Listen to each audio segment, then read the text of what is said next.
All right, so Apple just dropped their brand new M5 MacBook Air and Pro, and wow, are they making some massive promises.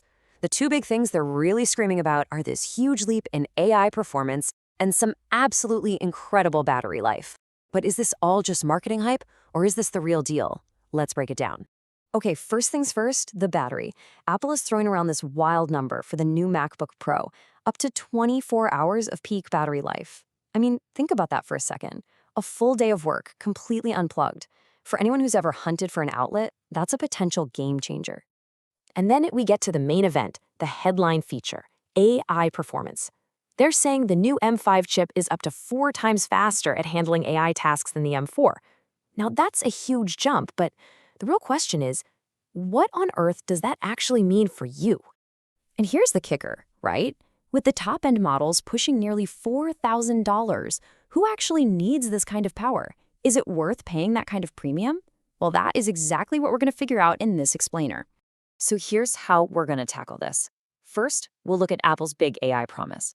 Then we'll do a little reality check on who's actually going to notice any of this stuff. After that, we'll dig into what I think are the real wins in this lineup.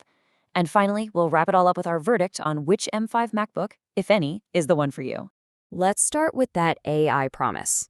I mean, it's pretty clear Apple has built this entire launch, all the marketing, around the power of on-device artificial intelligence. And for certain tasks, the power is just monstrous.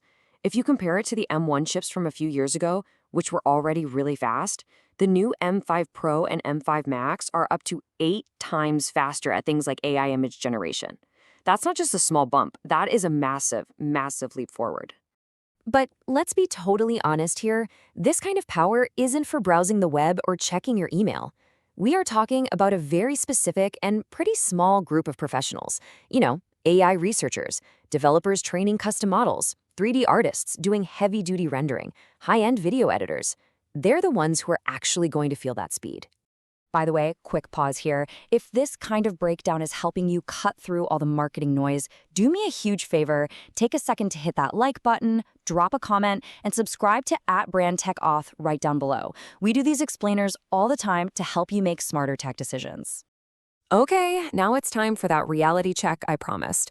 All this talk about AI power sounds amazing, but if you're just the average person doing day-to-day stuff, are you even going to notice a difference? And here's the wild part. This isn't just my opinion. This is a direct quote from Apple's own announcement. They themselves admit that for most people, the main selling point of the M5, that AI speed, well, you probably won't even notice it in your daily use. So that leaves us with a pretty big question, doesn't it? If the number one feature they're advertising is only for a tiny fraction of users, then what is the real reason to upgrade? What's the actual tangible benefit for the rest of us? And that brings us to what I think is easily the most important part of this whole conversation, the real wins. These are the practical quality of life upgrades that Apple isn't putting on billboards, but they're the ones that are going to make a huge difference.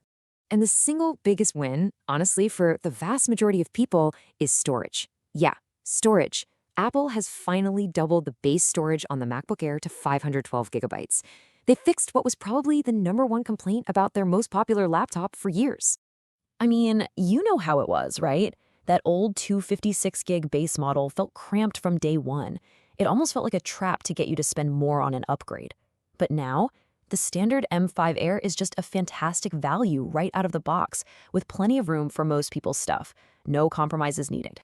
And there's other good news too. The Air gets a really solid 18-hour battery, a much sharper camera with center stage, and spatial audio support. Meanwhile, the Pro gets that monster 24-hour battery, a seriously impressive 6-speaker sound system, and fast charging that gets you to 50% in just 30 minutes. These are the things you'll actually notice every single day.